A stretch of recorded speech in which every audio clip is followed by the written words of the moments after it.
Laro Ascio, ingegnere dipendente dall'autorità di sistema portuale.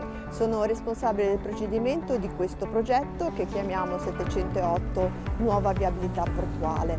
Ci troviamo a Vado Ligure, sponda destra del torrente Senio.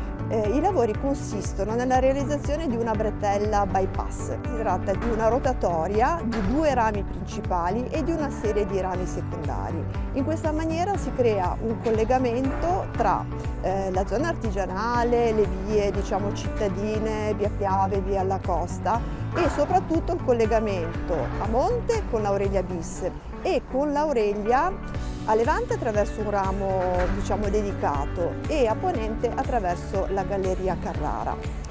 In questa maniera si va a sostituire la vecchia via Trieste. Queste che vediamo sono le prime lavorazioni previste dal cronoprogramma, è la demolizione dei capannoni interferenti e possiamo vedere degli escavatori e alcuni attrezzati con pinza idraulica. Il tetto è già stato prima smantellato e adesso si sta procedendo con la demolizione delle strutture in muratura.